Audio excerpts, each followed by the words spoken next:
Hey guys, welcome back to Clownfish TV. This is Kneon. I am not here with Geeky Sparkles. I'm going to talk about Frasier. I'm going to talk about Kelsey Grammer and this interesting article that dropped on Variety where he says that shows that get too political and make too many political jokes basically age like milk.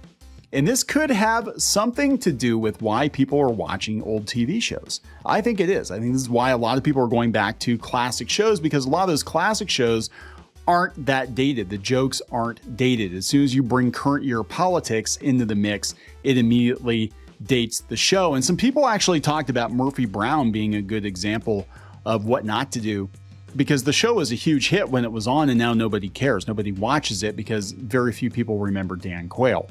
And most of the jokes were about Dan Quayle. So let's talk about this. Before we get into it any further, please subscribe for more pop culture news, views, and rants, guys. Go out to Indiegogo. You can support Shadowbinders Volume 3, our graphic novel series. We're going to be printing that here later this year, and it's going to be the first new Shadowbinders material in a long time.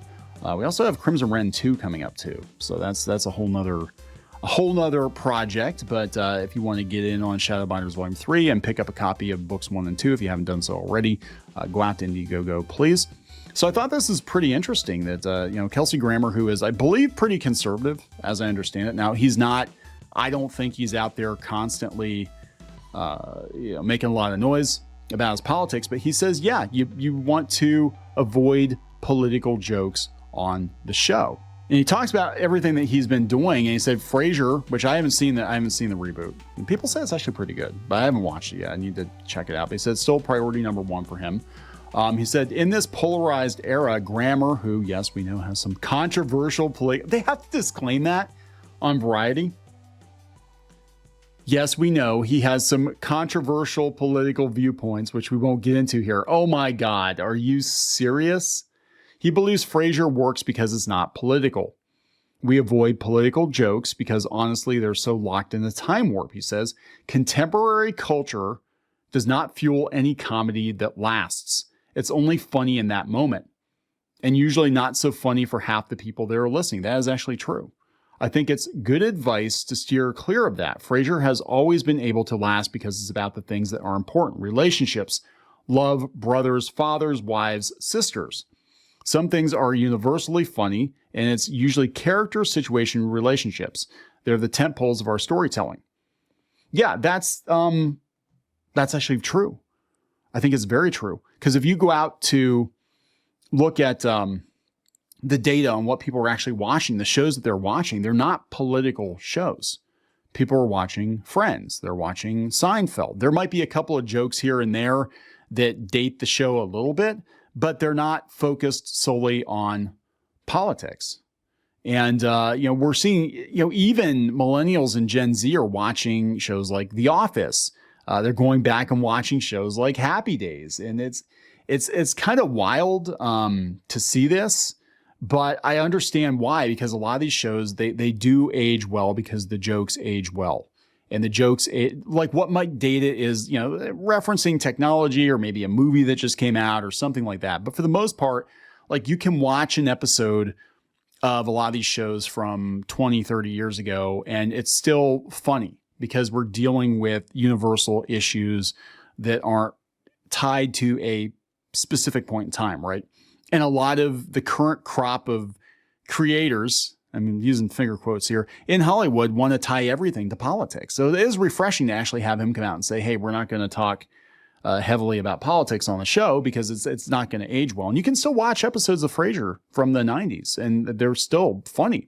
They're still very, very funny shows. And again, you can kind of look at them sometimes and be like, yeah, some of the stuff that didn't age very well. It's going to, not look very good current year, but I don't know. I think it's a nice, refreshing take on things. But of course, Variety has to let you know that he's problematic, right? So here are some of the reactions to it. Murphy Brown reruns. Yeesh. Yeah, no, I agree. I agree with that. Murphy Brown was all politics, and it was current year politics, and the show was stale a year or two after it aired because it was just like, yeah, nobody understands these jokes anymore because we're making fun of politicians that nobody cares about anymore. Totally agree with Kelsey, says Nathalie May. Political jokes get old fast. Frasier's humor is timeless, and that's why it still holds up today. This person says Trump jokes in the 2000s still hold up today. Simpsons political jokes still hold up to some degree. Oh, geez. What do they say? At least you got the memo with how you don't go for the right-wing grift until after your career's over. Oh, geez. I actually just had a conversation about this last night. It says Slav. I just finished watching one of my all-time favorite shows, Boston Legal. That show did something shows don't dare do now, made fun of both political sides. And notice that SNL has actually been doing that more, which I'm very surprised. I'm very surprised that Saturday Night Live has had the balls to do that. I mean, do I think that they're hitting one side of the aisle harder than the other? Absolutely. But the fact that they dare make fun of the left at all is pretty amazing. And politics used to be something that comedians just made fun of in general because politics are stupid and, it's tribal and it's divisive. And a lot of politicians, a lot of our world leaders, regardless of, which side of the aisle they're on, they're dopey. So yeah, people make fun of them. Disney 1928 says political jokes are generally only good for clapter on late shows, which are now unwatchable. Isn't it odd he feels this way now as an out and out Trumper? Yeah. So there we go, guys. As people are already trying to be like, and they're like, we're not going to talk about his politics because they're controversial. Wiggler is Catholic, says, don't you love it when you watch episodes of an old comedy show and the whole thing is damn near incomprehensible? That actually does happen. If you're dating it with politics and people are like, who is this person? Who is that person? Like, I have to Google this. I don't know who this person is. Political culture war rhetoric has so debased our culture that anything that speaks from or even references such debasement repels enduring thoughts. This person here, fuck yeah, Firestar. AKA, I'm a right winger and I know what happened to Kevin Sorbo, Dean Cain, Christy Swanson, and Roseanne, so I keep my mouth shut. That could be to some degree. Actually, he hasn't kept his mouth shut. I was actually very surprised, but no, he's just saying like, yeah, it doesn't age very well. Well, look at what happened with Tim Allen, right? Like his show got canceled and some people think that he got canceled from Disney. I think certain parts of Disney, but then they didn't bring him back for Lightyear, but then another part of Disney brought him back for the Santa Claus show, but yeah, Onlooker says 100% correct. All the best comedy films of all time have timeless humor.